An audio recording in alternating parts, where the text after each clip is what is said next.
De encuentros de tendencias Omnicom. Este año es la 9ª edición, es el 9º encuentro, y hemos querido elegir un título que es Activa la innovación que hay en ti, Making Happen, haz que suceda. ¿Por qué hemos querido elegir este tema? Queríamos elegir un tema que nos inspire y que nos ayude a reinventarnos en nuestra actividad empresarial y profesional. Estamos viviendo una situación en la que las necesidades de cambio, la reinvención de nuestra forma de trabajar, la innovación de nuestras ideas se hacen imprescindibles para que nuestras empresas se enfrenten a un futuro con éxito. Cuando hablamos de reinvención, no solo estamos hablando de cambios drásticos, que a veces sí que tienen que suceder, sino que hablamos de pequeños giros o cambios inteligentes que son los que hacen un efecto saludable en nuestra actividad del día a día. Pero qué mejor que Alphonse Cornellà, ¿he dicho bien? No, Cornellà, siempre me equivoco, para hacernos un recorrido por el mundo de la innovación y de la reinvención. Alphonse Cornellà es fundador y presidente de Infonomia Eco Society, consultor de muchas empresas españolas y extranjeras. Se pasa la vida recorriendo el mundo, acaba de venir de Colombia, de Costa Rica, o si no viene de Japón o no de Australia, y lo que hace es dar talleres para inspirar la innovación y la reinvención, da también conferencias, y siempre, yo por lo menos cuando lo he escuchado, nos sorprende con temas nuevos. Siempre salimos, después de hablar con él y de ver lo que ha visto por el mundo, con la mente más abierta. Yo creo que va a ser un gran inspirador para todos nosotros. Adelante, Alfonso. Muy bien. ¿Sí? Muy bien, muchas gracias. Bueno, gracias por la presentación y espero que sea así, que durante estos minutos tengamos ocasión de ver ¿se oye? ¿Sí? Sí. El fantástico momento en que está el mundo. La verdad es que a pesar de esa impresión tan pesimista que uno tiene cuando se queda en estas latitudes, cuando se mueve por el mundo, y muchos de vosotros que os movéis sabéis que estamos en uno de los momentos más interesantes de la historia, y espero demostrarlo. Por el tipo de cambios que están ocurriendo, muchos, como dices tú, desde el incremento, pero también muchos desde la radicalidad, desde cambios muy de 90 grados, transformación total en lo que está haciendo. Bueno, básicamente lo que voy a hacer es enseñar ejemplos, no hay teoría aquí detrás, es ejemplos, por tanto hay una parte importante de vuestra interpretación de lo que veréis, es decir, yo no voy a dar doctrina aquí, sino esto es lo que se ve cuando abres la ventana y ves el mundo, y cada uno interpretará lo que quiera, interpretará lo que le afecta más, lo que ve más cerca. Veréis ejemplos que son de todo el mundo, ejemplos que son de aquí, ejemplos de empresas muy grandes y ejemplos de empresas muy pequeñas. O sea que os va a sorprender porque creo que algunos de los ejemplos que veréis no son normales, o sea, no son habituales. Acostumbramos a hablar siempre de los mismos, de los Googles de turno, y aquí veremos muchos otros que no tienen nada que ver. Entonces, de hecho, la presentación le he titulado así, Radical is Normal, porque creo que es bastante lo que va a ocurrir. Que es que cosas que eran radicales como esta seguida... Una obra española, que siempre, entonces un Sí, bueno, la idea es que lo que en otros momentos hubiera sido muy radical y había estado mucho tiempo en la cocina, se convierte en normal enseguida. Cocina mejor día para... Nosotros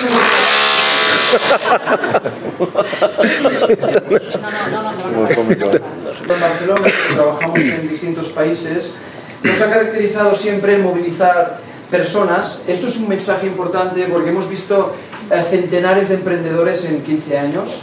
No hay semana en la que no hablemos con 2 o 3, y creo que es una parte importante del mensaje que quiero transmitir, que hay muchísimas personas que están transformando lo que nos rodea sin que seamos muy conscientes.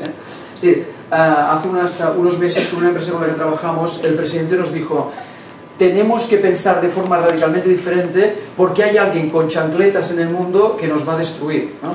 Y este mensaje tan concreto, ¿no?, hay alguien con chancletas que nos va a destruir, mi impresión es que es bastante cierto después de ver a centenares de emprendedores hoy en una situación muy complicada porque conseguir financiación pues es difícil, pero con unas ideas realmente disruptivas que nos van a afectar. Nosotros nos dedicamos a montar equipos de innovación en las empresas y aparte llevamos un proyecto que al final comentaré porque creo que es parte del mensaje, que se llama Co-Society, que lo que persigue es generar intersecciones sistemáticas entre empresas de sectores diferentes. Un proyecto que estamos llevando a 12 países y que creo pues, que va a tener su impacto en el futuro. Vamos a empezar. A ver, el mundo realmente está en una situación distinta. Es decir, hay montones de ejemplos de cosas distintas. Y creo que lo mejor es empezar desde algo tan evidente como la transformación digital. No voy a hablar aquí de aplicaciones y de teléfonos móviles, no voy a hablar aquí, sino de lo que eso va a representar. Pero sí que es importante empezar desde esta imagen que me parece muy sintética, y es que todo esto que se ha metido como por arte de magia dentro de un teléfono es bastante responsable, esta imagen, de lo que va a ocurrir. El hecho de que llevamos encima de nosotros algo que es un ordenador, no somos conscientes, es bastante transparente, que se convierte al mismo tiempo en un sensor, o sea, emitimos información con toda nuestra actividad, recibimos información, esa confluencia de tecnologías en un aparato va a cambiar radicalmente muchos modelos de negocio. Es decir, muchos de los modelos que están en la sala van a ser transformados como consecuencia de esta relación directa con alguien en tiempo real. Fijaros que la idea es que en cualquier momento, en cualquier situación, puede ocurrir algo gracias a este aparato. Veamos un primer ejemplo que me parece... Baja un poco el volumen si podéis. Algunos de vosotros lo habéis visto, pero es una muestra de lo radical sin un poco más arriba. De lo radical no, que lo podéis subir un poco más. De lo radical que se convierte en normal. Esto lo veis aquí, es un concierto de un avatar en Tokio.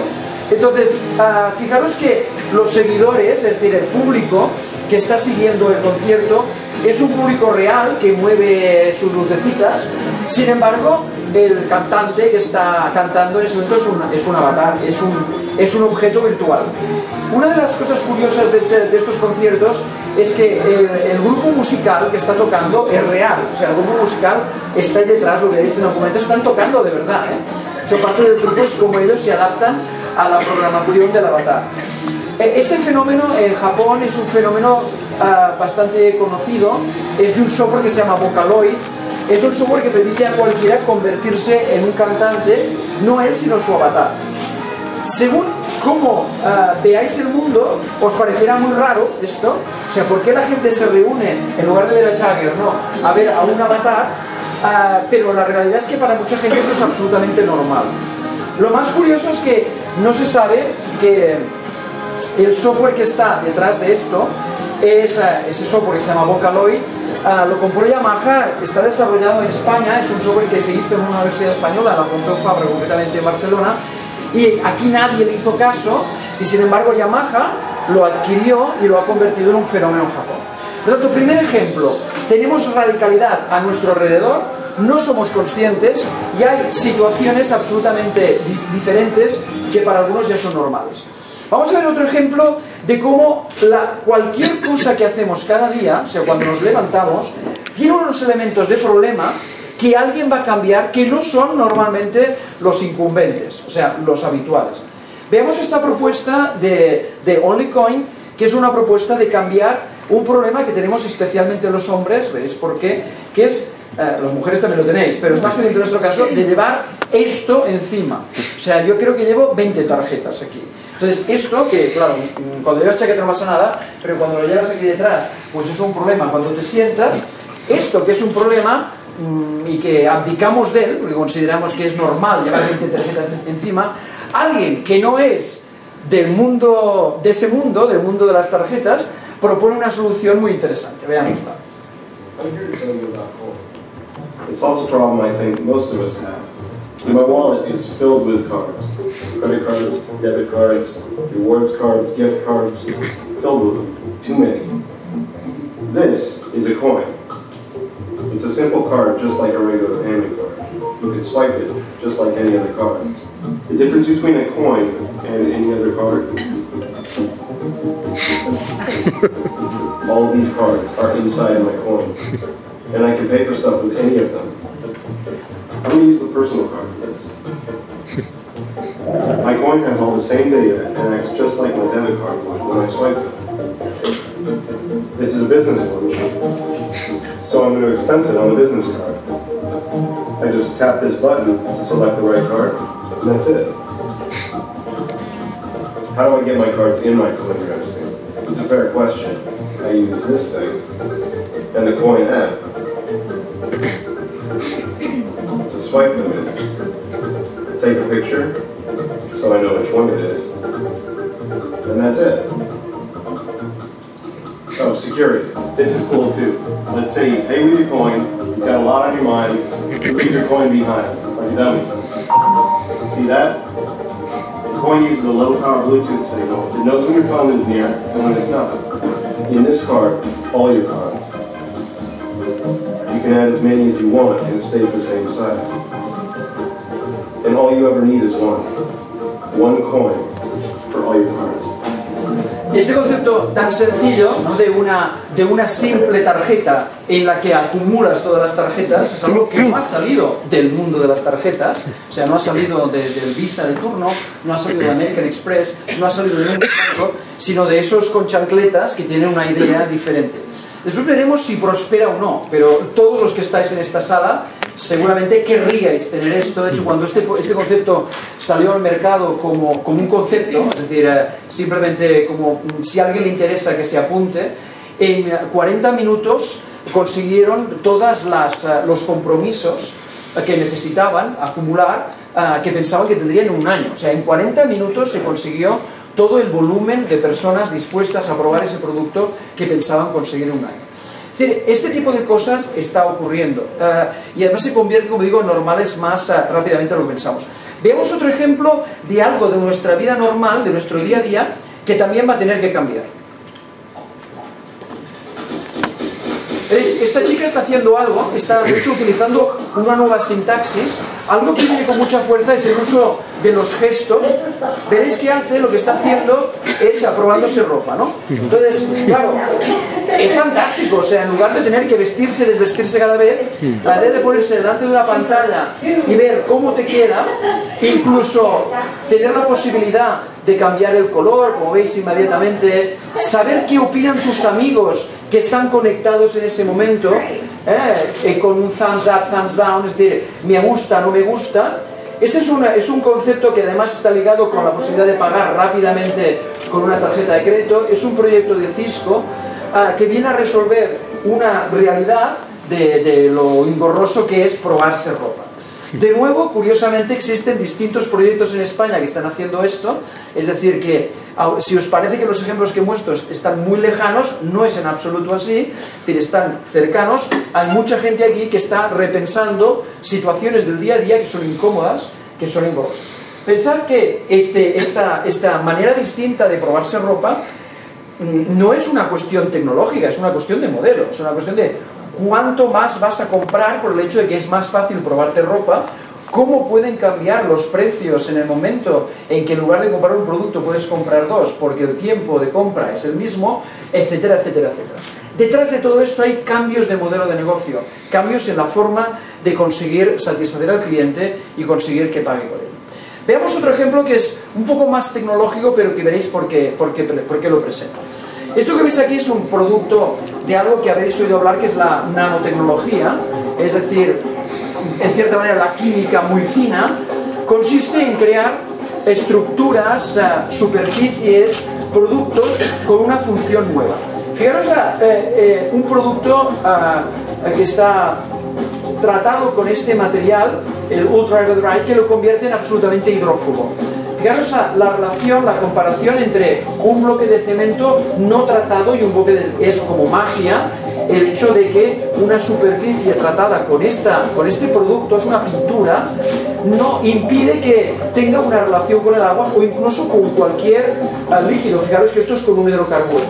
Este es el ejemplo que estoy esperando que veáis, como dos guantes de construcción. O sea, ¿qué cosa más sencilla, elemental, que dos guantes de construcción mojados tienen una relación totalmente distinta? Fijaros que uno, el convencional, queda empapado, mientras el otro no ha absorbido nada de agua.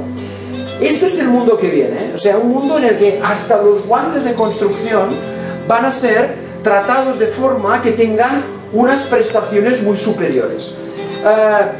no es ciencia ficción, es realidad, ¿no? El hecho, por tanto, es de que la conexión entre ciencia, tecnología y negocio va a ser estrecha, muy estrecha. La relación entre lo que hoy se desarrolla en el laboratorio y estará en el mercado mañana es muy intensa y va a permitir pensar en cosas totalmente distintas. Si os ha parecido un poco extraño, vamos a ver un ejemplo que no sé si está en la sala, pero vamos a ver cómo Nissan está aplicando esto ya en la realidad. Y vais a ver el ejemplo de un proyecto, veréis un automóvil dividido en dos partes, media parte está tratado con este tipo de materiales, con este tipo de pintura, y el otro no. Entonces veamos cómo se comporta.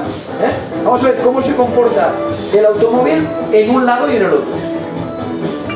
Sobre todo cuando se mueve pues por superficies sucias. La idea es ver cómo se ensucia el automóvil en un lado y en otro. Y veréis cómo el lado que ha estado tratado, como es una pintura hidrófoba, no permite que el agua se quede, resbala. Sin embargo, la pintura convencional es una pintura en la que el barro, que tiene una base de agua, se queda. Es así, ¿eh? Entonces, fijaros como algo que habéis visto hace unos segundos, que pensabais, ¿y a mí qué me importa unos guantes tratados con ese material que no se impregna de agua, porque nunca me voy a poner unos guantes? Cuando veis este ejemplo os dais cuenta de que esto va en serio. Es decir, en el momento en que un fabricante lleve adelante esta idea y lo convierta en un producto, digamos, convencional, o sea, en el momento en que un automóvil que no se ensucie sea la norma, todos los demás lo van a hacer. ¿De acuerdo? Entonces, primer mensaje, por tanto, lo que está ocurriendo a nuestro alrededor va muy de modelos, pero sobre todo va muy de comprender las posibilidades de la tecnología y aplicarlas muy rápidamente.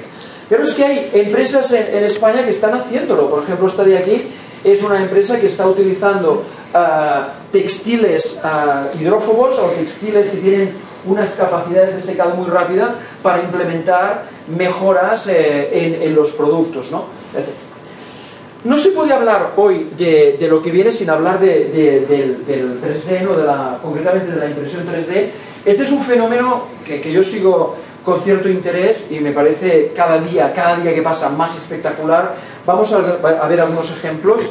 Sabéis que la idea consiste en un pequeño aparatito que hoy es tan simple como eran los ordenadores hace 20 años, los ordenadores personales.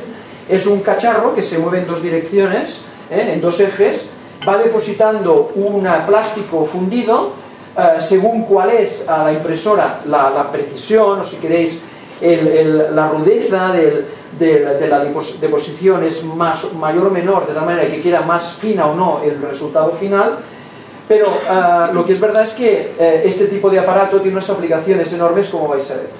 Esta en concreto, que se llama RepRap, es una impresora que tiene una peculiaridad, y es que todas las partes de plástico están fabricadas con una impresora 3D. Entonces tuvimos ocasión de visitar una granja en la que había decenas de estas impresoras y había una genealogía. O sea, la idea es, esta es nieta de esta, porque digamos, se ha sido construida por esta, que ha sido construida por esta, y tiene una gracia el hecho de que se autorreproduce, ¿no? O sea, como una especie de visión de que ocurrirá dentro de 20-25 años cuando esto se ha desarrollado.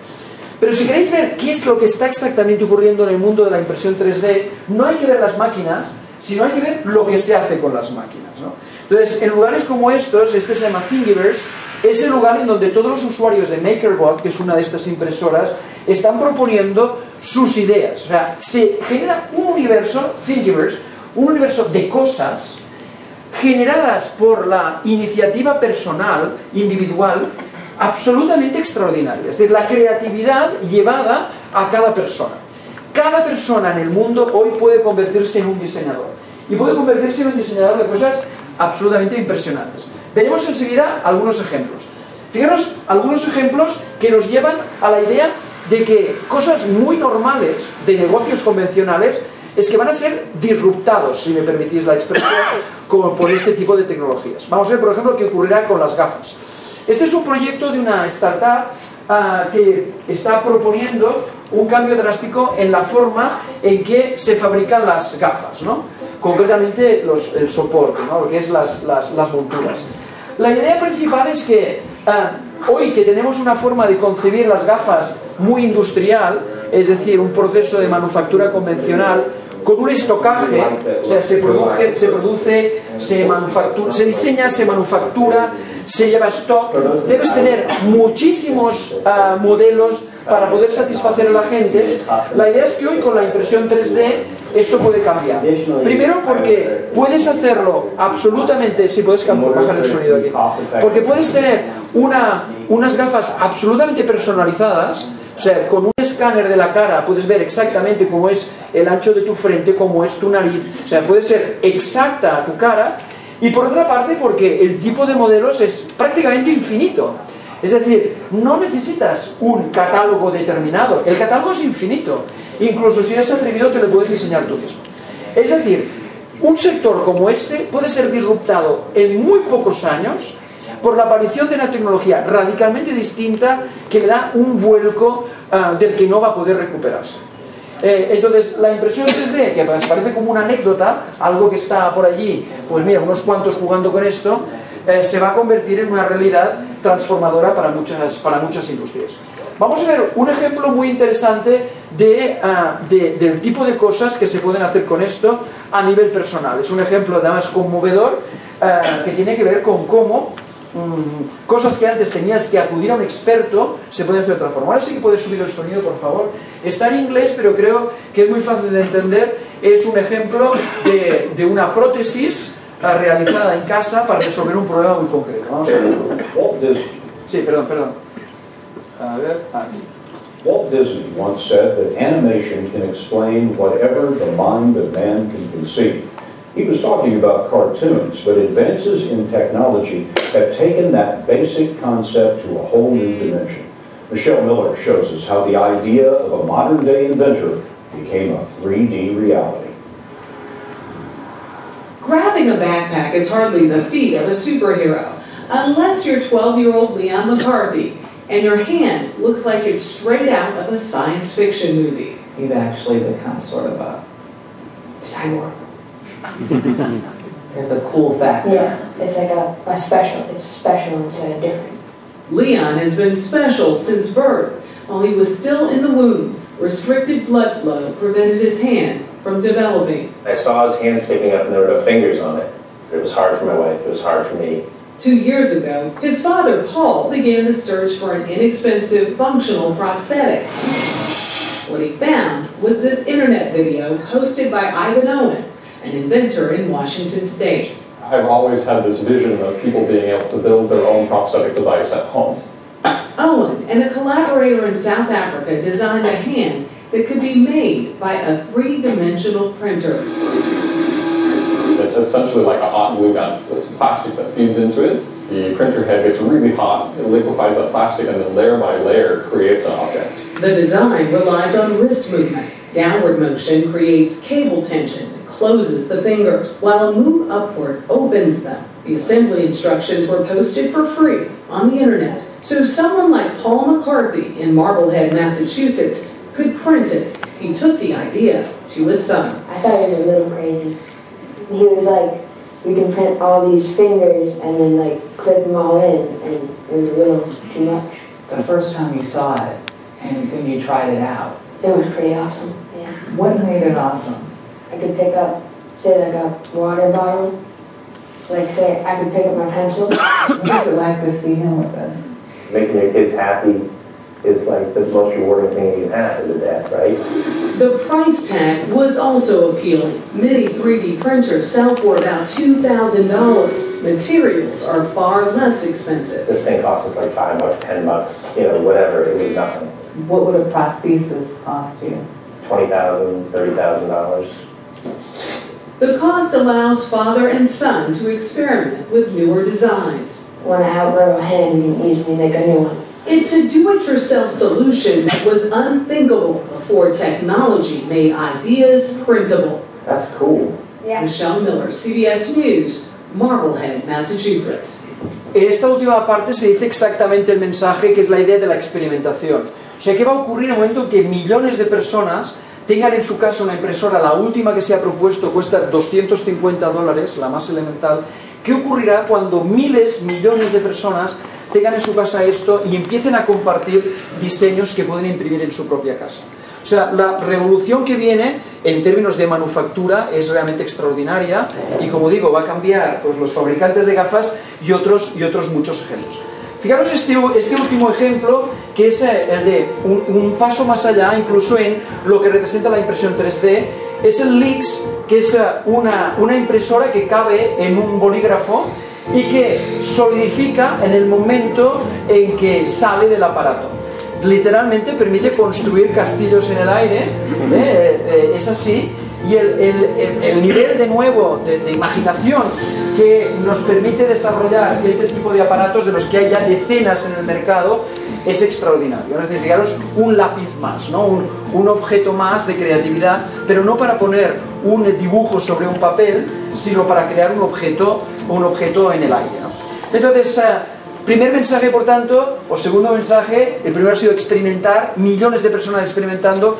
Segundo, hay que estar mucho más atentos a la tecnología que sale. O sea, la tecnología que sale ya es un transformador y hay que dedicar un cierto tiempo, como lo que están dedicando ustedes ahora, digamos, durante nuestra jornada, a estar, digamos, al tanto de lo que ocurre en tecnología. Para terminar el apartado de 3D, para que vean que esto va a afectar absolutamente a todo, vean un concepto de construcción, o sea, un concepto de cómo construir casas con una impresora 3D. Verán que la idea al final es la idea de lo que se llama tecnología aditiva, o sea, ir poniendo algo encima, una capa encima de otra para construir un objeto. La misma idea que han visto antes en la creación de los dedos con plástico, lo vamos a ver ahora con un tipo de cemento que además resulta del reciclado de material de construcción. El proyecto se ha hecho en China y fíjense que la idea es imprimir casas en 24 horas con este material. Lo dejaré hasta que vean. Estas son las casas que se producen, muy elementales. De hecho son estas paredes, como son muy rugosas. Es como se está empezando. Y la impresora es esta. Es una impresora pues de mayores dimensiones, que lo que hace es depositar un producto que, como digo, es el resultado del reciclado de material de construcción y lo que ustedes quieran imaginar, es decir, lo que sea. Esto va a cambiar el mundo en cuanto a la forma de hacer, de construir. Un último ejemplo es incluso en comida. Este es un proyecto también español, se llama Natural Machines. Es una impresora de comida, va a salir a finales de este año. Es, si me permite, como un Nespresso, en donde vas poniendo cápsulas de distintos materiales con el que fabricar un alimento. Entonces la imaginación está desbordada. Dos ejemplos, fíjense lo que Oreo está planteando. Está planteando la posibilidad de que tú puedas en un lugar determinado, a partir de una base, imprimir Oreos de distinto color de acuerdo con la opinión del momento, que he dicho antes del real time. Es decir, a ver, ¿de qué color queréis que sean las galletas que vamos a comer más tarde? Y este otro ejemplo, quizá más aplicado, que es el de utilizar las impresoras 3D de comida para fabricar un tipo de comida para gente mayor que requiere pues un tipo determinado de masticabilidad, un tipo determinado de textura para poder hacer más fácil esa comida. O sea, literalmente las cocinas pueden empezar a fabricar una comida de acuerdo con las circunstancias de su vida. Muy bien. Una noticia importante es que HP va a instalar justamente cerca de Barcelona, en su centro mundial de impresoras de gran formato, su centro mundial de negocio 3D. Esto es una noticia importante porque creo que tener cerca el desarrollo de estos conceptos, que creo que van a transformar el mundo, es realmente importante. Un segundo término que es realmente muy significativo para el futuro es la aparición de cada uno de nosotros como un protagonista. Es decir, ya no somos solo consumidores, sino que somos algo más. Y quiero enseñarles un ejemplo de hasta qué punto la personalización hoy es revolucionaria. Voy a mostrar 2 o 3 ejemplos. Uno que a mí me ha sorprendido mucho desde el punto de vista de lo fácil que es y lo comunicable que es la experiencia de 23andMe. Bueno, esta empresa lo que te permite es hacer un análisis personalizado de tus características genómicas y sobre todo tus predisposiciones médicas por $99, ¿no? Entonces, bueno, detrás de esta empresa ha habido en un primer momento el poder de Google. Esto hay que decirlo porque, digamos, la fundadora es la exmujer de uno de los fundadores de Google. Era su mujer cuando se fundó Y la idea, por tanto, ha tenido un apoyo importante en un primer momento de un gran grupo. Y es impresionante, yo lo hice, recibes en casa una cajita en donde, como veis, solo pone 23andMe. Está extraordinariamente bien pensada la experiencia, de hecho, te recibes dentro de la caja y este especie de blister en donde está explicado en 8 pasos con un dibujo, fíjense el dibujo que hay aquí. De hecho, no hace falta saber ninguna lengua para poder entenderlo, los dibujos están perfectamente explicados. Hay un vial en donde tienes que poner saliva.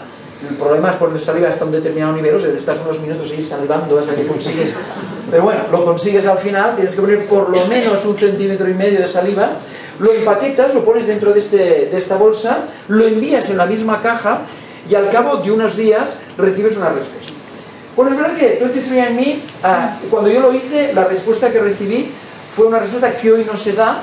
Se da una respuesta con tus predisposiciones médicas, o sea, te decían, tienes un 0,05% más de posibilidades de tener una enfermedad de riñón tal, entonces ya te asustas, aunque sea el 0,05%. De hecho, la Administración Norteamericana de Salud, la FDA, ha frenado este proyecto porque la gente se lo estaba tomando muy en serio. O sea, estaba tomando muy en serio el diagnóstico, entre comillas, que hacían.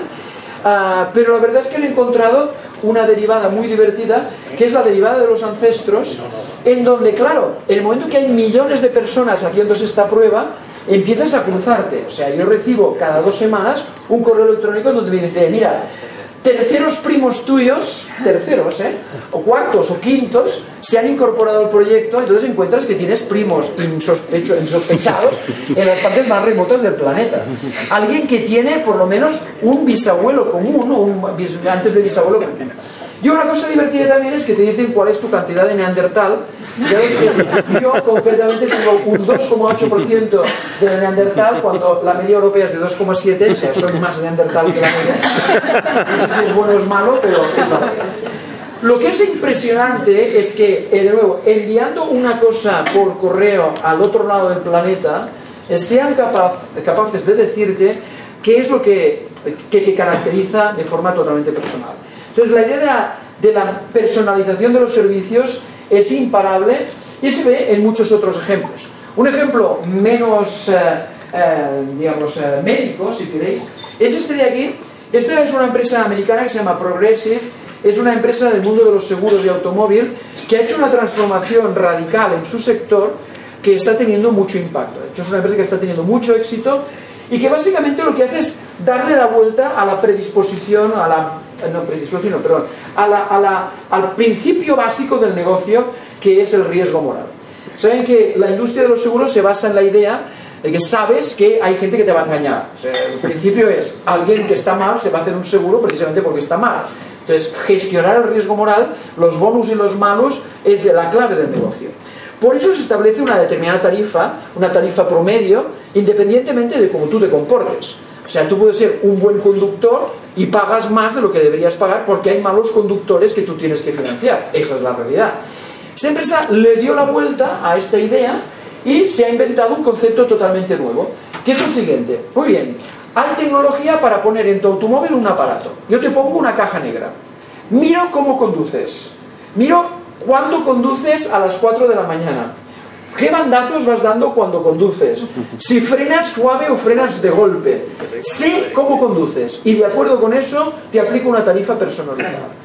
Esta idea es revolucionaria en el sector, es exactamente lo contrario de lo que se basa el sector y por eso, digamos, más de 100.000 personas se han incorporado a este proyecto cada mes durante los últimos 2 años y se convierte en, bueno, es un ahorro importante. Es decir, existe tecnología combinada con un cambio del modelo de negocio. Esto es un cambio del modelo de negocio que disrumpe, transforma totalmente una empresa.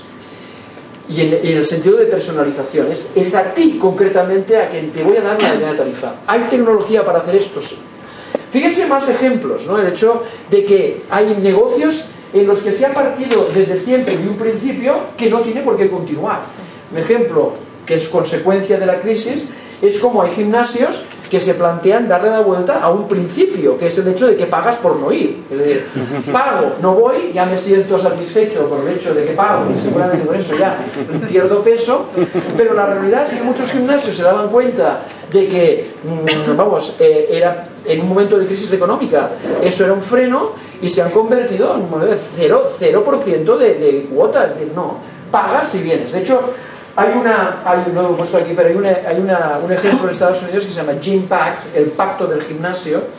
Es una spin-off que salió de un proyecto del MBA de Harvard de hace 2 años, en donde 2 jóvenes se inventaron la idea de que tú haces un pacto con el gimnasio de forma que cuanto más vas, menos pagas, ¿no?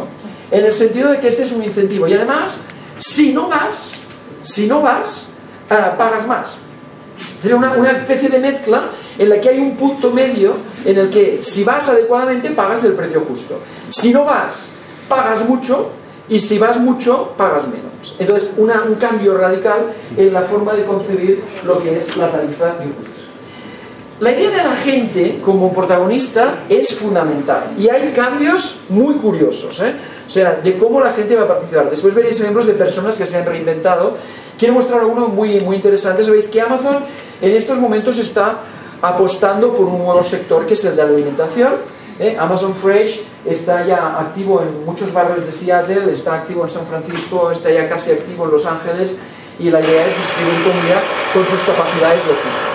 Pues bien, ahora le ha salido un competidor muy curioso a Amazon que tiene un modelo radicalmente distinto que se llama Instacart. La idea de Instacart es revolucionaria. Fijaros la propuesta de valor. Si tú vas a Instacart te dicen, te enviamos a casa groceries, o sea, el producto del supermercado. Diría, típicamente la bolsa, ¿no?, que compras en el supermercado, no el carro, la bolsa, te la llevamos a tu casa en 1 hora, y los productos son procedentes de Whole Foods, Costco, Safeway, en Chicago y en el área de San Francisco. La primera entrega es gratuita y a partir de eso son $3,99 por bolsa. Entonces, ¿cómo puede hacer Instacart algo que Amazon no va a poder hacer? O sea, ¿cómo va a poder llevarte las cosas a casa en 1 hora? Es algo como insólito. ¿Cómo se monta eso? Bueno, pues se monta porque quien lo hace son personas. Entonces la idea es que hay una red de personas que se encargan de una determinada zona del territorio. Yo diría en San Francisco unas cuantas calles. Tú eres el embajador de Instacart en esas calles. Típicamente es un estudiante que con eso se hace un dinero y lo que va es baja al supermercado. O sea, por lo tanto la idea es voy, ¿qué quieren que compre? Compro, pongo la bolsa y lo llevo. Es decir, tan sencillo como esto. Es decir, es personas que se convierten en parte del proceso de producción-distribución de grandes empresas. Este es un fenómeno nuevo que va a tener un impacto muy grande, que va en la línea de lo que no voy a hablar aquí, que es de Ubers y Lyfts y todo lo que representa la participación de la gente en el proceso de producción de servicios. Otra de las ideas de las que quiero hablar con algunos ejemplos, porque me parece muy relevante, es la idea de que los problemas se han convertido en energía económica. ¿Qué quiere decir? Esto quiere decir que tenemos muchas cosas por resolver y que hacerlo de forma creativa va a representar un impulso tremendo a la economía. O sea, durante muchos años hemos pensado que muchas cosas eran irresolubles y gracias a esta combinación de tecnología fácil de utilizar con la gente, tecnología por gente, muchos problemas que considerábamos que teníamos que abdicar de ellos no se pueden resolver, resulta que son resolubles. Vamos a ver algunos ejemplos. Este primero es muy interesante para que veáis que estamos hablando de absolutamente todo. Si pueden subir el volumen veréis 2 jóvenes de una escuela de ingeniería de Nueva York que han propuesto. Hello, my name is Henry Wong, and I'm a junior mechanical engineer at Cooper Union. And I'm Chris Furrow, a junior electrical engineer at Cooper Union. And we're here to revolutionize the cardboard packaging industry with our mission, the Rapid Packaging Container. Every year, 100 billion cardboard boxes are produced in the United States. Although you might not realize it, traditional cardboard boxes are wasteful, hard to open, and difficult to pack. Pero ese problema the Rapid Packaging Container is more environmentally friendly, quicker to pack, and easier to open, store, and recycle. All of these benefits become clear when you experience a day in the life of a Rapid Packaging Container. From a manufacturing perspective, our product is cheaper and less wasteful. less carbon. That's millions of trees a year. The real beauty of our design is clear and simple. It's faster and easier to put together compared to the traditional cardboard box. For example, a shipping specialist pulls an unfolded box off a shelf and presses it into the rapid folding jig, folding the box instantly with virtually no effort. Instead of applying a tape layer, the specialist removes a wax strip revealing a recyclable adhesive and folds the top of the box down to seal the container. So we save time and reduce waste. Now, ready to ship? The rapid packing container is sent off to the customer. The customer opens their package by pressing down on the top portion of the box. This pops the box open, which will now lie relatively flat in front of them. The rapid packing container is more convenient when opening for two reasons.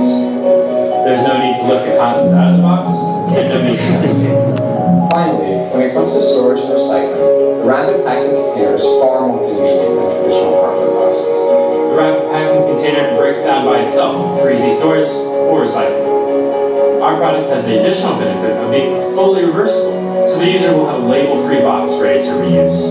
So there you have it. The rapid packing container uses less cardboard, is quicker to pack, and is easier to open, to store, and to recycle. The rapid packing container is simply a better box.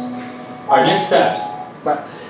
Estos dos chicos consiguieron el premio de $5.000 en la escuela frente a otras propuestas que eran mucho más tecnológicas. Me parece un ejemplo fantástico de no hay que buscar muy lejos. O sea, a nuestro alrededor hay montones de cosas a reinventar, entre ellas, digamos, la caja de cartón.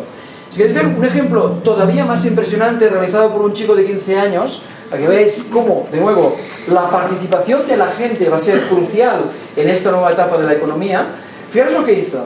Este chico demostró que si en Estados Unidos el gobierno federal cambiara de utilizar el Times New Roman al Garamond, se ahorraría $400 millones al año.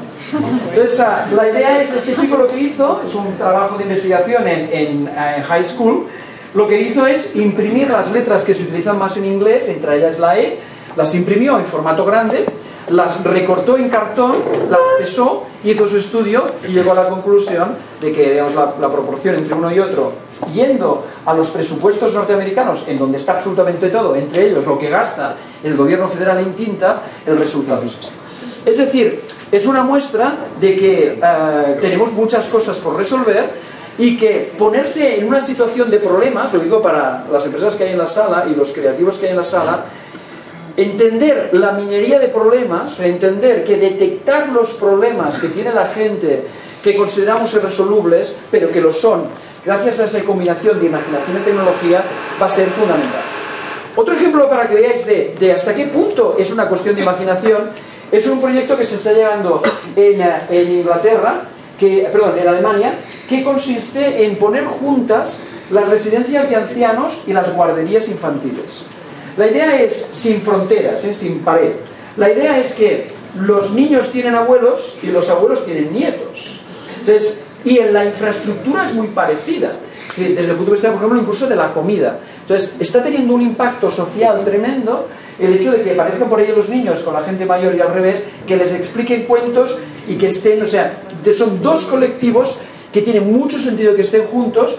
Parece una idea sacada de no sé dónde y sin embargo cuando te la explican tiene todo el sentido del mundo y, como digo, resuelve los problemas al mismo tiempo. Una idea también que me parece interesante es la idea de la manufactura, de cómo vamos a tener que cambiar la fabricación, reinventarlo. Solo dos notas.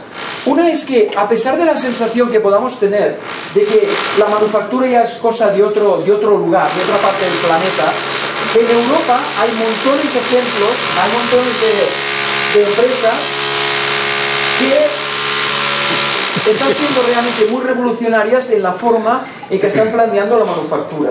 Esto es un artículo de la Harvard de hace relativamente poco, en donde se mostraba cómo, gracias a la combinación de tecnologías y nuevos procesos, algunas empresas europeas conseguían ser extraordinariamente productivas, extraordinariamente competitivas. Pongo este ejemplo, además de un automóvil, con el anuncio de Tesla del lanzamiento de su nueva factoría. Tesla está construyendo una gigafactoría, ha sido lanzada justamente a finales del mes de mayo. ¿Oís algo? Están a la computadora. Bueno, entonces la idea es Tesla, que sabéis que es el invento de Elon Musk. Elon Musk consiguió una fortuna con PayPal, está apostando por distintas cosas. Sabéis que Tesla en estos momentos vende más en California que Audi, es decir, no es ya una cosa puntual, es un fenómeno, y el lanzamiento de esta factoría permite reducir de manera muy clara el coste de un automóvil, concretamente del modelo S, a unos $35.000.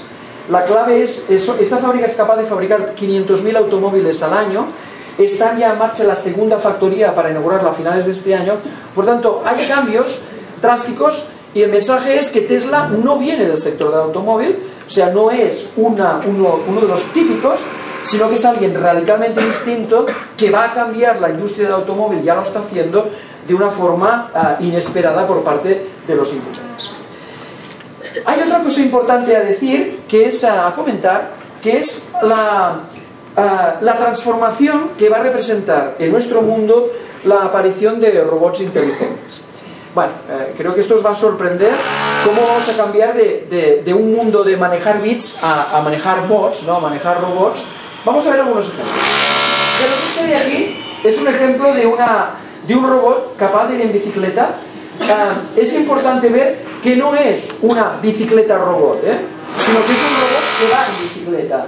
Es decir, lo que hace es mover el manillar exactamente igual que movería un humano. Los que sabéis ir en bicicleta sabéis que no es fácil hasta que lo sabes hacer. Y esto es muy notable, o sea, que tengamos una máquina de esas dimensiones capaz de hacer eso, ¿verdad? Desde esas dimensiones, no es un hecho trivial, es un fenómeno de la ingeniería.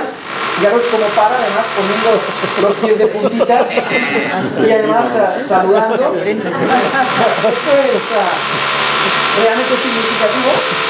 Vais a ver otro ejemplo más interesante, que es el ejemplo de algo que ocurrió en el mes de marzo, que es un enfrentamiento de Timo Boll, que es una leyenda del ping-pong. Se ve con lo que hace con la pelota, lo veréis. Y después con Kuka. Kuka es un robot. Este robot es el robot más rápido del planeta. Es un robot que tiene muchísimos grados de libertad, rápido en la respuesta.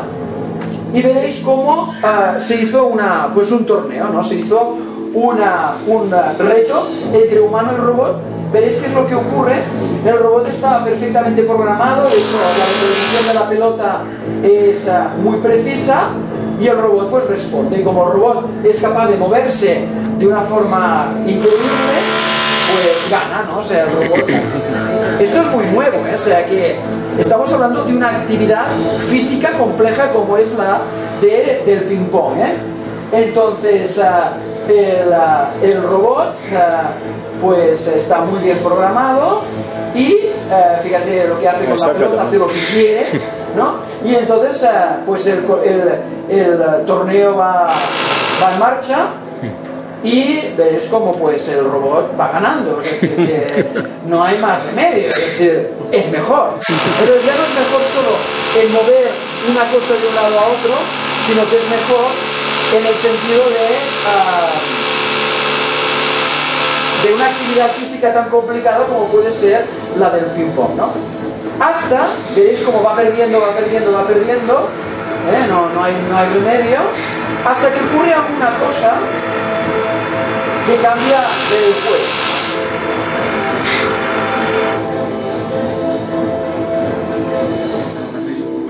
Llega a 6, 7, entonces, fijaros ahora que ocurre algo inesperado para el robot. Es de hecho tan inesperado para el robot como para un humano, que es cuando sabes mucho ping-pong, pierdes por este tipo de cosas que ahora veréis, ¿no? El efecto. No, no es el efecto porque es capaz de determinarlo, sino que se produce esto, que es algo que el robot no sabe interpretar y entonces ahí pierde. Entonces, de hecho, la siguiente jugada veréis que es una jugada en la que da exactamente en el canto, que es otra de las situaciones imprevistas, es decir, algo que el robot no sabe, no está programado para poder responder bien.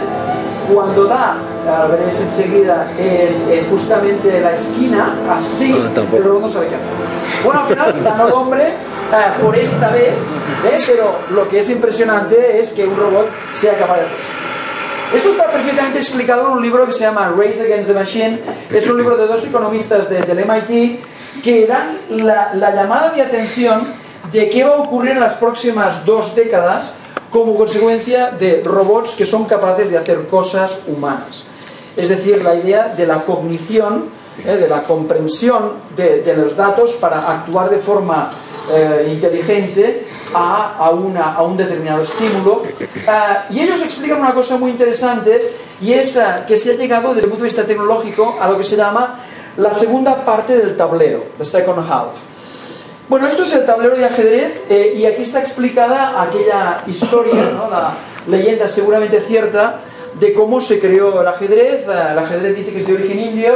Entonces un emperador indio recibió la visita de uno de sus súbditos que le enseñó el juego del ajedrez, y el retorno fue, pues, ¿qué quieres? Pues ponme un grano de arroz en el primero y lo vas duplicando casilla tras casilla. El emperador pensaba que había hecho el negocio de su vida porque le costaría poco arroz, pero vamos, conforme vas multiplicando por 2, fijaros que a la mitad del tablero ya estás en 549 gigagranos de arroz.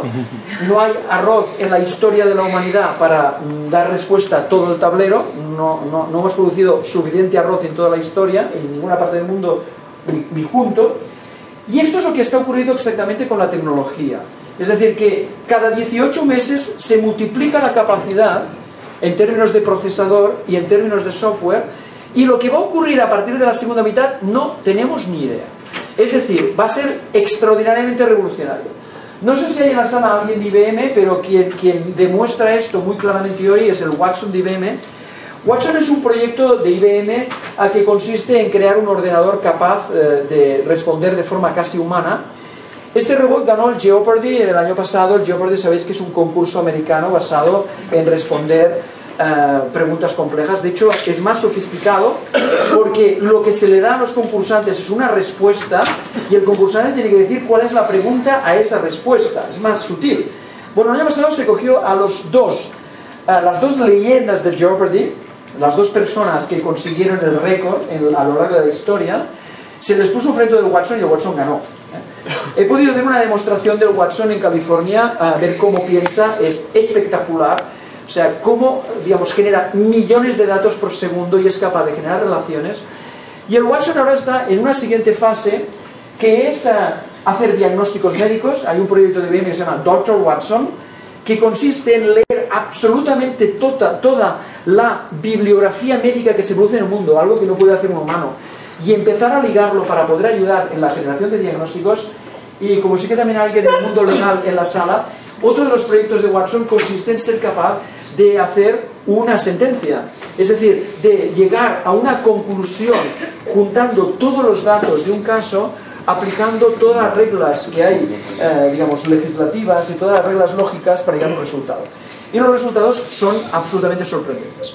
Es decir, que no quería hacer esta sesión sin llamarles la atención sobre el hecho de que esto es radicalmente nuevo, y que el hecho de disponer de máquinas que, como esta de aquí, Narrative Science, es capaz de coger unos datos, coger un Excel y convertirlo en texto, o sea, narrar directamente unos datos, convertirlos en un texto que no puedes distinguir si es humano o no, es muy transformador. O sea, de esto hoy hablamos como si fuera una anécdota. Dentro de 5 años estaremos muy preocupados, dentro de 10 será el tema más importante. ¿Cómo somos capaces de generar empleo en una sociedad en donde hay máquinas más capaces que muchos de los humanos que hay en el planeta? Entonces, este es un tema creciente, de creciente interés, y que ahora, digamos, la lectura que podemos hacer es una muy clara, y es cómo cambiamos este título de Race Against the Machine a Race with the Machine. Que en el siguiente libro que han escrito 2 autores, fascinante, The Second Machine Era, la segunda era de las máquinas, lo que dicen es que si somos más de lo que más, o sea, si aprovechamos en lo que somos buenos como humanos, que es nuestra creatividad e imaginación, que mejor sitio que decir esto, si aprovechamos mejor lo que tenemos como humanos y lo sabemos multiplicar por las capacidades de la tecnología, la era económica que viene es una era, vamos, extraordinariamente interesante desde el punto de vista de creación de riqueza, pero con unas necesidades educativas, unas necesidades de formación de profesionales radicalmente distintas. En cualquier caso, no se puede hablar de innovación sin hablar de la importancia que van a tener las máquinas en este futuro. Entonces, la respuesta a esto es que hay que repensar el mundo. Es decir, esto va de otra cosa, radicalmente. Y hay gente que lo está haciendo. Y voy a poner algunos ejemplos muy radicales para que vean cómo la gente se está reposicionando. Este es uno que ven aquí, es Michael Lazaridis, es el fundador de BlackBerry. Por tanto, presentarlo como fundador de BlackBerry, pues seguramente no es muy sexy hoy en día, ¿no? Es decir, bueno, han tenido mejores momentos, digámoslo así. Sí, es verdad. Pero es que este señor hace tiempo que lo ve. O sea, hace tiempo que ve que BlackBerry pues sería muy difícil que compitiera en el mercado. Y lo que ha hecho es invertir 400 millones de dólares en su fortuna hace unos años, más 100 que acaba de invertir hace poco, en esto, que es un instituto de física teórica. El Perimeter Institute es un instituto en Toronto que fue creado con la contribución público-privada, 400 millones de las Aridis, 400 millones del Estado de Toronto, en la Federación Canadiense, y esto es un lugar en donde se hace física absolutamente disruptiva. O sea, conozco a gente, físicos muy calificados, que se pelean por ir al Perimeter Institute. Es como el lugar en donde se está definiendo el futuro. Fíjense que lo que realmente buscan es un breakthrough. O sea, lo que buscan es cómo la física teórica desarrollará un concepto que va a transformar el mundo. Estamos hablando de nuevos materiales, estamos hablando de fotónica, estamos hablando de cantidad de nuevos campos que hace unos años habría parecido, como están allí en el laboratorio pensando que los dejen pensar, y sin embargo alguien que ha hecho una fortuna en los negocios considera que el siguiente paso es ciencia muy radical. Exactamente lo mismo ha hecho Nathan Mirfield, que es una leyenda en Microsoft, fue Chief Technology Officer de Microsoft muchos años, también hizo una fortuna al salir, y lo que ha hecho es desarrollar Intellectual Ventures, que es una empresa que literalmente compra patentes en el mundo, cuanto más raras mejor. Fíjense que en la página pone License Our Patents, tiene una base de patentes ya de miles de patentes, compramos tus patentes, vendemos tus patentes, sé partner nuestro en tus patentes. Esta empresa, como veis en el ejemplo aquí de la revolución de la industria láctea, o sea, no estamos hablando de cosas muy etéreas, sino de conceptos desarrollados en pequeños laboratorios por gente muy brillante que el sistema no es capaz de absorber y que ellos creen que va a ser el futuro. Entonces, gente como Lazaridis, gente como Mirfield, es la gente que hay que seguir. Gente que está realmente apostando su dinero por revoluciones muy drásticas. Seguro que conocen también la Singularity University, que es un ejemplo muy parecido. Singularity es un proyecto extraordinariamente atractivo. Hay unos cuantos ejecutivos españoles, sobre todo empresarios, que han asistido ya a las sesiones de Singularity. Singularity tiene un objetivo, es detectar tecnologías existentes hoy que van a cambiar la vida de 1.000 millones de personas en 10 años.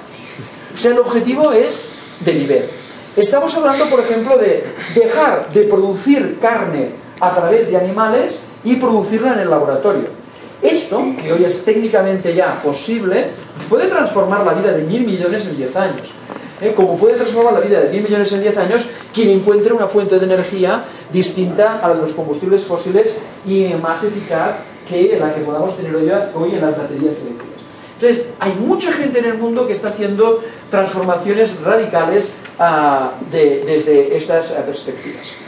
Y quiero explicar un par de ejemplos que parecen más cercanos, porque algunos de estos parecen extraterrestres, pero para que vean que esto está ocurriendo ya. Si ustedes no conocen Innocentive, pues dedíquenle un cierto tiempo. Innocentive es un neologismo, es Innovation Incentive. Es algo que salió de un laboratorio farmacéutico, de laboratorios Lilly, hace más o menos unos 9 años, y que se ha convertido en un fenómeno para muchas empresas. Innocentive es un lugar en donde plantear un reto significativo, y a cambio de dinero. O sea, la idea es, ¿quién me consigue resolver este problema? Es un challenge. Entonces, el challenge puede ser, normalmente es de la industria biotecnológica, de los que hay más, y la respuesta viene de científicos de todo el mundo que consiguen, respondiendo a un reto, más dinero que con su sueldo de unos cuantos años. Durante muchos años los principales científicos en Innocentive han sido científicos rusos que tenían capacidad para poder responder a esos retos. Una cosa extraordinaria de Innocentive, de todas maneras, ya muy bien documentada, es que las respuestas a los retos vienen normalmente de personas que no tienen nada que ver con esa industria. Muy interesante. O sea, se plantea un reto de cosmética y resulta que lo resuelve alguien que es de la industria de detergentes. O se plantea un reto del mundo de los cristales y resulta que lo responde alguien que está en el mundo del petróleo. Es decir, es muy curioso ver que en el momento en que tú abres la innovación a otros participantes, el resultado es muy diferente del habitual. Quien conoce esto muy bien y creo que está en la sala es Procter, ¿no? Procter & Gamble lo conoce muy bien.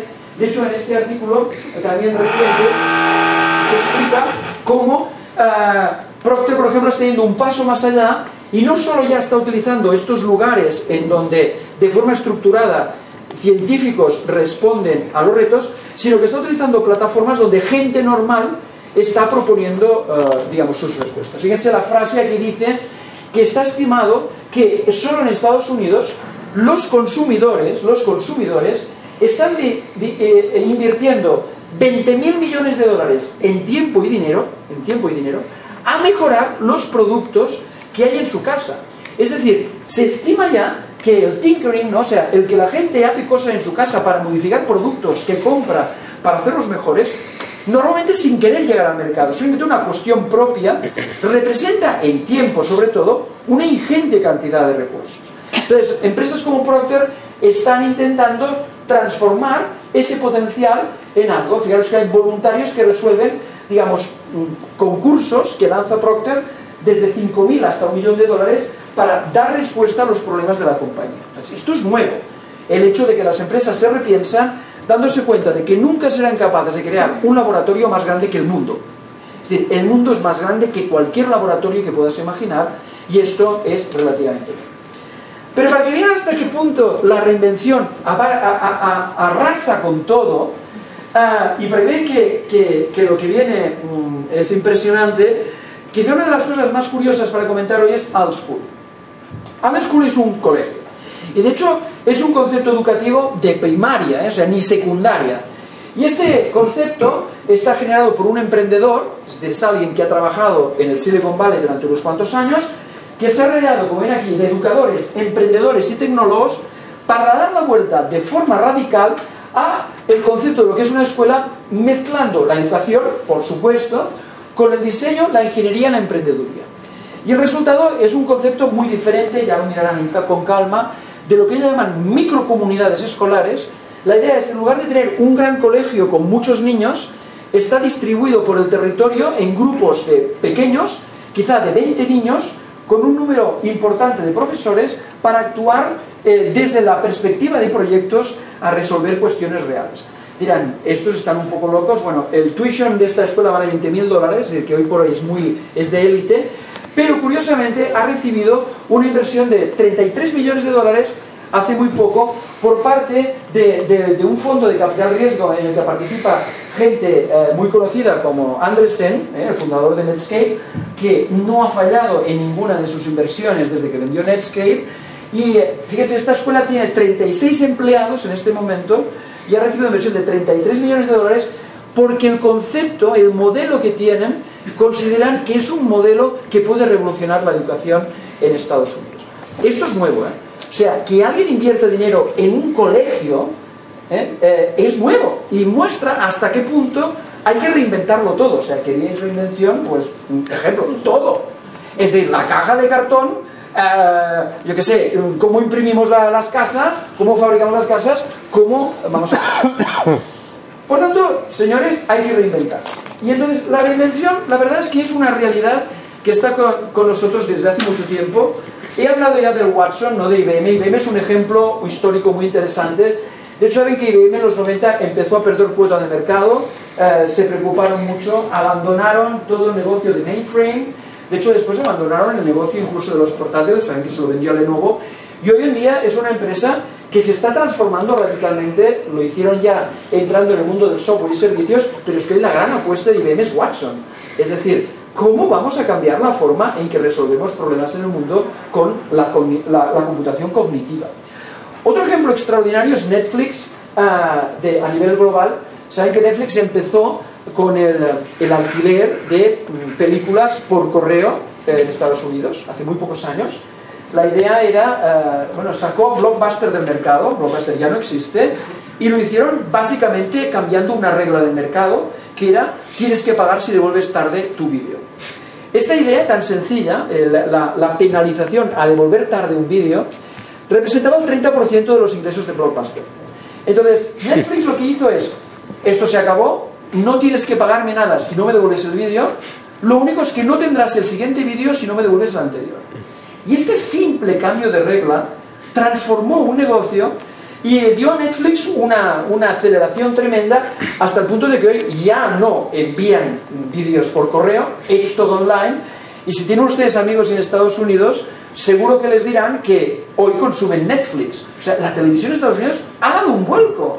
O sea, hoy la gente ve Netflix, porque ahí están todas las películas imaginables y de hecho las mejores series que se están produciendo las está haciendo Netflix. House of Cards, que es un fenómeno en Estados Unidos extraordinariamente adictivo, por la gente que me lo ha explicado, es producción de Netflix.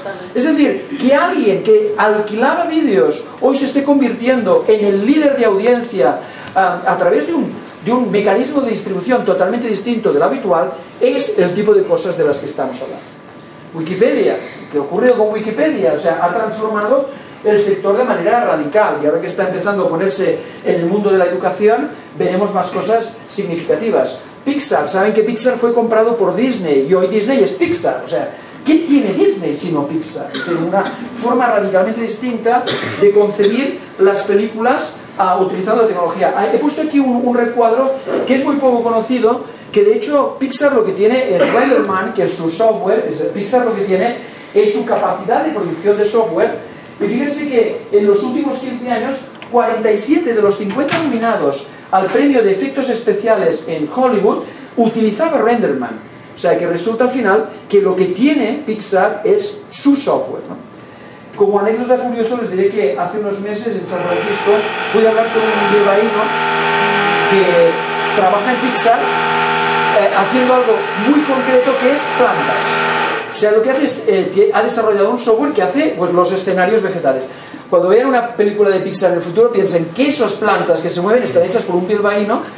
Y nos explicó, yo le dije, ¿cómo has llegado aquí? O sea, ¿cómo has llegado aquí? Y digo, mira, yo estaba tan tranquilo en mi casa, llevaba 10 años haciendo software que nadie me hacía caso, yo lo iba colgando en mi página en internet y recibo un día una llamada de Pixar diciendo, tú para acá, como lo oyen, ¿eh?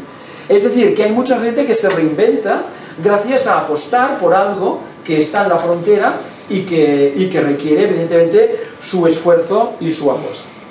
Flickr es otro ejemplo muy interesante. Fíjense, como siempre se habla de que Kodak fue, eliminado, que lo ha sido, por la fotografía digital, pero en realidad yo creo que es más sofisticado, porque lo que ha cambiado no es el formato en donde tú tienes la fotografía, sino cómo se usa esa fotografía, de tenerla en casa puesta en un álbum a tenerla compartida. O sea, el gran cambio en la fotografía es pasar a compartir tus fotos, no que esté en un formato.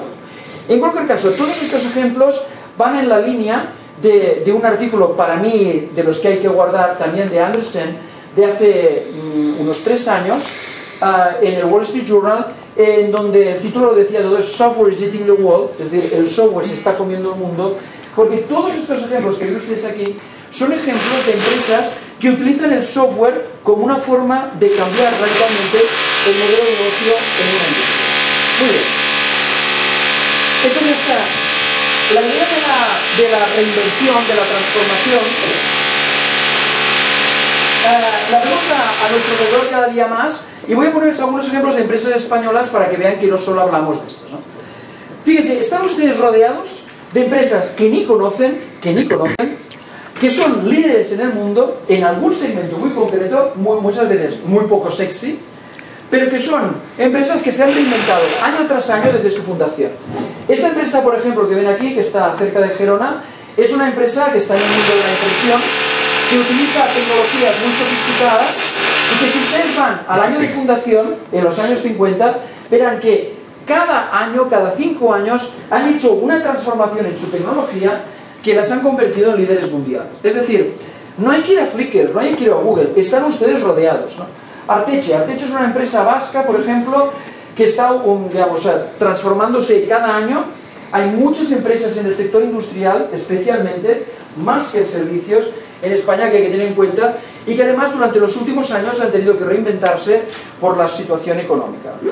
Hay un estudio realizado por AED con Milward Brown en el que se demuestra que muchas de las empresas encuestadas, la mayoría confirmaron que habían hecho una transformación importante como consecuencia de la crisis, que habían hecho cambios en estrategia, organización y comercial, que además había habido como una combinación de tres cosas. Una es la inversión en innovación, la internacionalización, que está muy ligada, no puedes exportar si no eres innovador, y finalmente un ajuste realizado en distintas direcciones para incrementar la competitividad.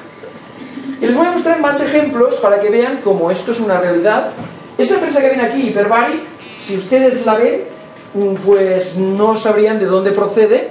Esta empresa podría ser perfectamente una empresa australiana, una empresa de Minnesota o una empresa, yo qué sé, de Eslovenia. Es decir, visto así, es una empresa que utiliza altas presiones para la manipulación de alimentos. Es una tecnología muy sofisticada.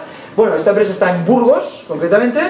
Esta empresa empezó hace muchos años con la fabricación de máquina herramienta, maquinaria pesada, y en 1999, como una coincidencia, descubren esta tecnología de altas presiones.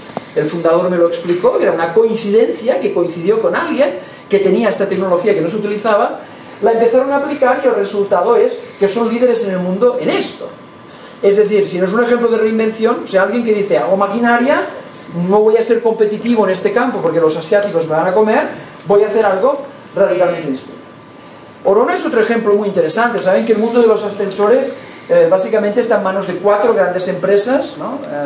Kone, Otis, Schneider y la última creo que me acuerdo. Schindler. No, Thyssen, exacto. Entonces, sin embargo, hay empresas en España como Orona que han tenido un impacto tremendo por la crisis. Es alguien que vivía de la construcción, de poner ascensores, y que han cambiado su modelo radicalmente hacia el mantenimiento de ascensores, siendo muy competitivos en ello y siendo todavía, o sea, con unos resultados económicos mejor que los que tenían antes. O Lecue es otra empresa que hace muchos años inició es una empresa que sabía utilizar el caucho, la silicona, para hacer gorros de baño o cubiteras, es decir, imagínense, y esta empresa hoy se ha convertido en un líder internacional en nuevos objetos que sirven para cocinar. Muchos de ustedes lo conocen. Entonces, otro ejemplo de reinvención. Este es uno de mis preferidos. Esta empresa es una empresa que se llama Vilardell-Purty. Es una empresa que hace componentes de automoción, hace productos de decoletaje. Básicamente se trata de un tubito de algún material metálico que es torneado. Entonces esta empresa hizo una transformación radical hace unos años. Vieron que si seguían así China se los iba a comer. Hicieron un cambio realmente drástico y el resultado es esta nueva empresa que es líder en el mundo en el escaneado de la boca para la respuesta en forma de dentaduras personalizadas. No estamos hablando de prótesis dentales, estamos hablando literalmente de que se construye toda una parte, digamos, de la boca, toda la parte de personas que han perdido, digamos, muchos dientes, con un proceso de software que han ido compactando de distintas procedencias hasta crear un producto absolutamente original y líder en el mundo. Si una empresa que hace productos para automóvil, piezas de céntimos de euro, sea capaz de producir piezas de miles de euros en menos de 10 años, es muy significativo, pero estamos rodeados. Otra empresa, esta empresa es una empresa muy pequeña, también una pyme, que se dedicaba a hacer productos textiles de pañería, o sea, más convencional imposible, que hizo una transformación hace pocos años para entrar en la industria del automóvil con mucho éxito, exportando a todo el mundo. Esta es una empresa también del sector textil. Pongo muchos ejemplos del sector textil porque es uno de los que parece que estemos totalmente muertos, y esta es una empresa que es líder en el mundo también en la utilización del textil para el recubrimiento de cables, que tiene una función muy concreta para poder proteger de la abrasión y reducir el sonido en determinados productos electrónicos. Este también es uno de mis preferidos. Esta es una empresa que son 30 personas que se dedican a hacer esto, se dedican a personalizar vehículos, ambulancias y coches fúnebres. Son líderes en España en este tema, o sea, para que fijen que no estamos hablando aquí de grandes multinacionales. Y esta es una empresa que curiosamente se vendió a una multinacional holandesa la multinacional no supo, digamos, llevar la empresa, cambió el carácter, el trato personalizado con el cliente, y el hijo del fundador en el año 2010 tomó el control de la empresa y están creciendo de nuevo, 38 personas, pero con un nicho muy concreto en el que tienen el liderazgo en el país. Esta también es una de mis preferidas, para que vean que esto está ocurriendo, y más en pequeñas y medianas que en grandes, ¿eh? O sea, las grandes tienen mucho que aprender de las pequeñas, porque no tienen más remedio que transformarse, no tienen más remedio que innovar. Esta que viene aquí es una empresa que hace esto, prendas de presoterapia. Ustedes dirán, bueno, es un producto muy necesario. De hecho, es un producto personalizado. O sea, en muchas ocasiones el producto tiene que responder exactamente a las características físicas de la persona. Ellos en 24 horas son capaces de producirlo, o sea, trabajan con muchos hospitales, pero se dieron cuenta de que este era un mercado muy parado, era un mercado ya muy estable, que además había muchos competidores en el mundo, y dando vueltas a qué sabían hacer, o sea, no qué hacían, sino qué sabían hacer, llegaron a una conclusión obvia cuando lo ven, pero bastante original cuando la produjeron, que es, si sabemos hacer esto para objetos que tienen forma de cuerpo, pues podemos hacerlo para otros cuerpos que existen en el planeta, y de ahí salió esta nueva división, que es una división veterinaria, que hay muy pocas en el mundo, o sea, de esta hay muchas en el mundo, de estas hay muy pocas en el mundo, y fíjense cómo una empresa se ha reinventado utilizando su mismo conocimiento, pero aplicándolo a un mercado totalmente distinto. No sé si conocen este producto, se llama el Buff, es una prenda textil que se puede utilizar para muchas cosas, que es el resultado también de una empresa de Igualada que estaba absolutamente ya yendo para abajo, que se repensó totalmente utilizando, digamos, el diseño como un elemento sustancial. Muy bien, podría estarme aquí toda la mañana, pero voy a obviárselo con un último o penúltimo mensaje, que es la idea de que mucha de la reinvención viene en estos momentos de la globalidad. Fíjense este gráfico, que es bastante impactante, es de una organización del gobierno norteamericano, en la que se analiza cómo va a cambiar el consumo de la clase media en el mundo en el periodo 2000-2050. Son 50 años que van a cambiar drásticamente el planeta. Los colores azules son Occidente y verde es Japón. Los colores así más anaranjados es Asia. Esto es lo que va a ocurrir en los próximos 30 años. Un cambio drástico en el patrón de consumo, lo que lleva a que o te internacionalizas o piensas en clave global o no tienes nada que hacer.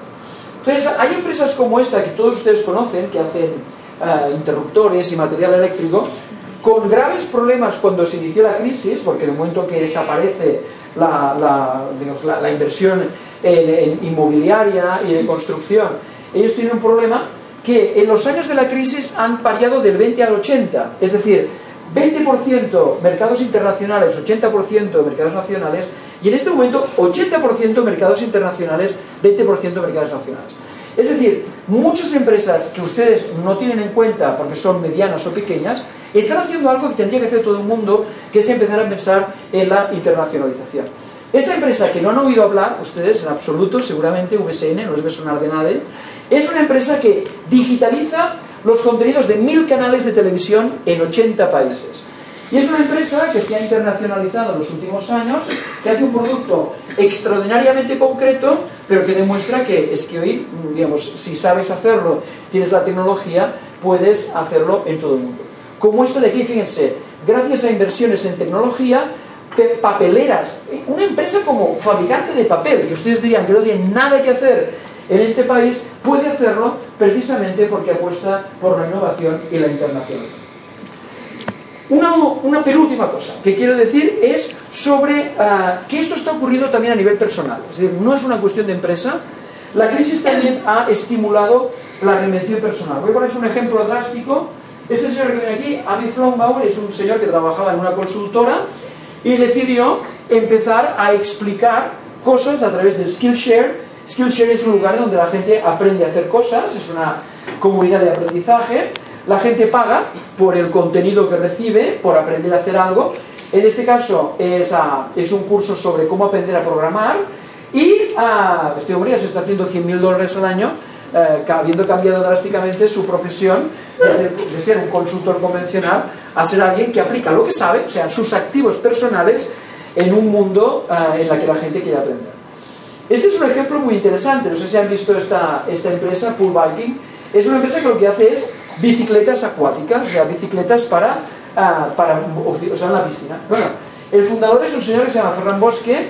Este persona trabajaba en una empresa de piscinas, encontró esta oportunidad, muchos clientes les pedían que fabricaran esas bicicletas para piscina, la empresa no lo vio claro y él se encontró con un socio y ha empezado a facturar y le está yendo muy bien.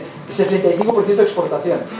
Este es un ejemplo de algo que está ocurriendo que no está muy documentado, hay algún artículo interesante, y es que la mayoría de startups del mundo no salen de un garaje, o sea, no salen de 4 jóvenes en un garaje, esto se llama el mito del garaje, se escribe así, sino que normalmente son personas de unos 40 años que han trabajado en una empresa que no ha visto una oportunidad que ellos han visto y que han aplicado su conocimiento para desarrollar. Entonces hay millones de personas en el mundo que se han reinventado como este señor, encontrando un nicho al que la empresa no responde y al que él sabe responder. Esta es una de las que me encanta. Esto que ven aquí es una empresa que tiene un rebaño de cabras. Entonces, es así de sencillo. Ustedes, bueno, ¿hacen quesos? No. La empresa lo que hace es limpiar bosques. Entonces lo que se utiliza son 2 personas que vivieron en el mundo de la construcción. Si no recuerdo mal, ella era arquitecto y él era, era como una capataz en obras. Por tanto, vivieron años de prosperidad. Y en estos momentos tienen un negocio de cabras que lo que hacen es limpiar terrenos y desbrozar bosques. O este de aquí, que es un emprendedor interesantísimo, que lo que ha hecho es darse cuenta de que existía un problema, se dedicó a visitar hospitales para ver cuáles eran los accidentes que tenían las personas mayores, y resulta que muchos de los que tienen las personas mayores ocurren en el baño, y concretamente por deslizamientos, por resbalar. Y fíjense cómo lo que ha hecho es una ducha, es un plato de ducha hecho con un plástico que es suave, por tanto no resbala, y es un ejemplo de personas que, como digo, que se han reinventado desde ella. Una persona que da tours a ciudades con personas desempleadas, homeless más, o sea, personas sin techo que explican las ciudades de formas distintas, personas que se dedican a escuchar a abuelos para, digamos, entretenerlos y al mismo tiempo para hacer sus memorias, personas que venden productos como estos, que venden sábanas que proceden de la producción realizada artesanalmente en África, y personas que utilizan sus habilidades manuales para hacerse crafters, para ser artesanos y vender todo por internet, como he explicado antes, de formas radicalmente nuevas. Este es un ejemplo también muy interesante. Esta es una empresa que se dedica a esto. Es un dron que está pensado para actividades, sobre todo en incendios forestales. Es un dron realizado aquí, y que fíjense que esta gente está además utilizando en este caso un aeropuerto, el aeropuerto de Lérida, que es de estos aeropuertos que no se utilizan mucho o prácticamente nada, y que representa otro ejemplo de innovación, de reinvención, que es: tengo una capacidad, sé construir un dron, existe un activo no utilizado a mi alrededor, voy a combinar las 2 cosas con el objetivo de crear una nueva oportunidad. Y termino con un último mensaje, que es el mensaje de que esto, la reinvención, es algo que se puede hacer a nivel particular, un individuo. Algunos de ustedes lo harán en los próximos meses sin que lo sepan ahora, es una tendencia, va a ocurrir, muchos vamos a tener que reinventarnos, muchas empresas van a tener que reinventarse porque no tenemos remedio, porque la disrupción les amenaza. Los ejemplos que han visto ustedes de la disrupción radical afectarán a todos los negocios, me da igual el que estén, algo va a pasar. Y el mensaje, por lo tanto, es que van a tener que reinventarse, pero además van a tener que coinventarse. O sea, el mensaje es que van a tener que hacerlo con otros. Este proyecto que lanzamos hace 4 años, voy a enseñarles algunos ejemplos de lo que ocurre en el mundo para que vean que efectivamente la innovación colaborativa es un hecho también a tener en cuenta en la reinvención. Hay ejemplos muy elementales como este de aquí. Fíjense, aquí tienen ustedes un teléfono LG donde se le ha puesto la marca de Prada. Este tipo de relaciones de co-branding hay montones en el mundo.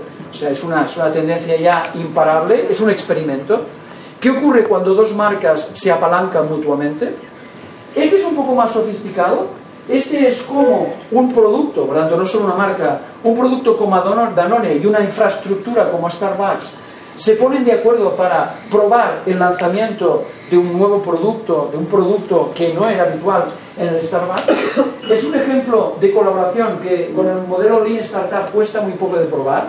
Es decir, se toman unos cuantos Starbucks y se prueba a ver cómo funciona.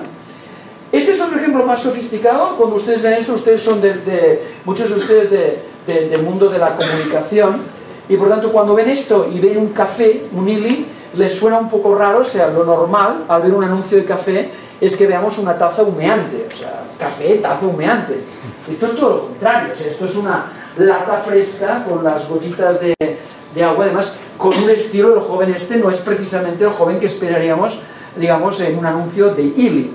Bueno, la razón es que detrás de esto está Coca-Cola. Este es un acuerdo entre Illy y Coca-Cola para lanzar este refresco de café, donde el café lo pone Illy y el conocimiento de cómo venderlo en este mercado, en el mercado de refrescos, es el de Coca-Cola. Esta relación más sofisticada, ¿qué tienes tú que tengo yo?, se ve muy claro en este ejemplo.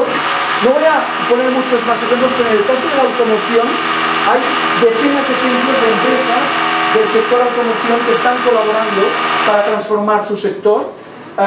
Este es uno simple. Este es más concreto. Lo conseguimos en un taller realizado en Noruega hace unos meses, de Ecosociety. Esta es una invención de cómo distribuir el correo en países en donde la distribución de la población está en casas pequeñas. Es el nuevo carro del correo, más grande que una moto, más pequeño que una furgoneta, por tanto más maniobrable. Es el resultado de la colaboración entre la empresa de correos de Noruega, un fabricante de carretillas industriales y una empresa una empresa de diseño. Y para mí este es el ejemplo más claro del tipo de mundo al que vamos. Quizá me equivoque, pero me parece que no, que vamos a un mundo en donde los productos van a tener palancas de marcas que dan credibilidad al producto. Esto que ven aquí es un auricular para deportes acuáticos. O sea, es un auricular pensado para gente que hace surf, que hace, yo sé, vela, lo que sea. Y fíjense que el producto está exactamente en el medio, ¿eh? Y es creíble como producto de deportes porque pone Adidas, es creíble como producto de electrónica porque pone Sennheiser. Entonces, Sennheiser tendría pocas opciones de vender un producto deportivo, Adidas tendría pocas posibilidades de vender un producto electrónico, no es muy creíble, y sin embargo, la conjunción de las dos marcas crea un producto creíble desde los dos lados. Pues yo pienso que esta es una fotografía del futuro en cómo productos se van a apalancar desde dos marcas.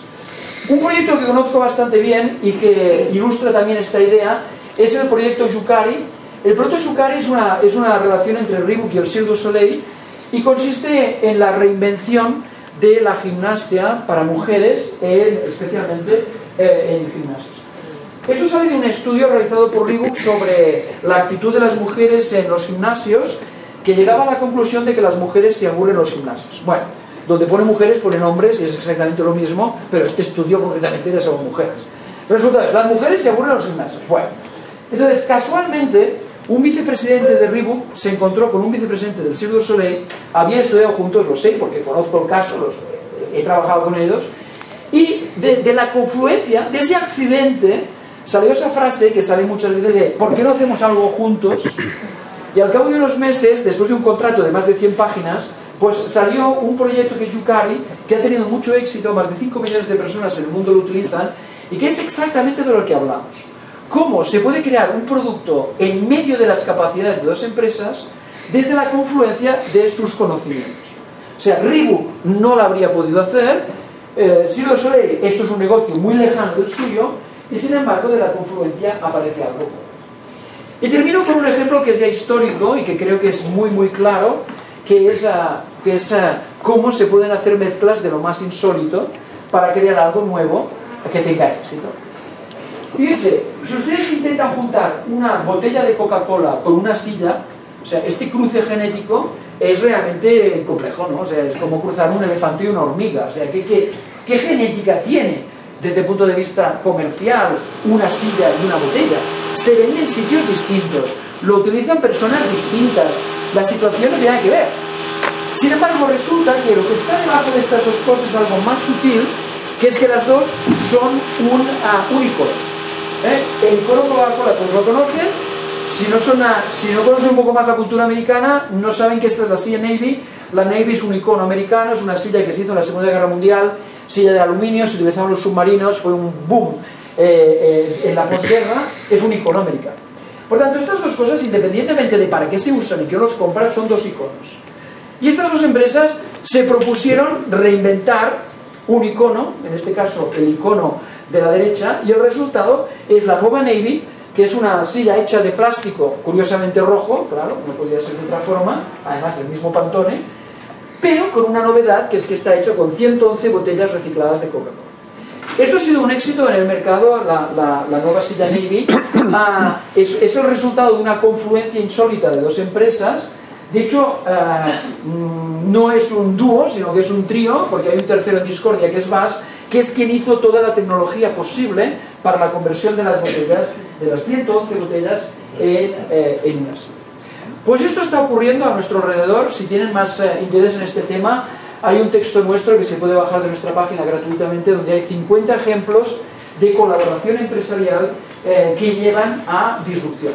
Nuestra tesis es que los océanos azules, de los que ustedes han oído hablar, van a resultar de la colisión de empresas. O sea, el océano azul no se puede desarrollar dentro de una empresa porque está seca de nuevas ideas normalmente. La confluencia de empresas distintas genera unas oportunidades, si las sabemos manejar, suficientemente potentes como para disruptar los negocios. Por lo tanto, nuestro proyecto consiste en que, en lugar de que estos sean accidentes, sea un sistema, y por eso creamos este proyecto hace 4 años. Muy bien. Para terminar, les diré que si les interesa este tema, hay también otro texto interesante, que es este texto también bajable desde nuestra página, Ecosociety, en donde se dan 50 razones de por qué el mundo va a cambiar desde la colaboración. Y este artículo, que es un artículo que se ha publicado recientemente en la edición española de la Harvard, en donde explicamos qué es lo que hemos aprendido de este proyecto y cómo la reinvención va a ser en muchas ocasiones consecuencia de la confluencia. Entonces no quería acabar esta presentación sin decirles que el re sin el co va a ser difícil. Conclusión. Conclusión es, las personas son más protagonistas que nunca. O sea, van a participar en los procesos, no son solo compradores, no son solo consumidores. Impresoras en tu casa, respuesta a preguntas de grandes multinacionales, la participación de la gente ya no es una anécdota. Incorporar esto va a ser sustancial. Segunda idea, detectar problemas es energía, es decir, no podemos seguir pensando que hay cosas irresolubles. La clave es entender los problemas como resolubles, minería de problemas, detectar problemas a nuestro alrededor, estar siempre en una actitud de repensarse, como las pequeñas empresas industriales que les he enseñado. Son empresas que han persistido y por eso permanecen, porque se reinventan cada 2 por 3 para poder ser más competitivos. Y finalmente la idea de la colaboración entre empresas como una forma radicalmente nueva de innovar. Espero que les haya sido de utilidad. A los que después puedan quedarse, pues vamos a discutir algunos de estos temas en forma de un pequeño taller interactivo que nos llevará más o menos 1 hora, con el objetivo de que saquemos partido de lo que hemos visto. ¿Interesante?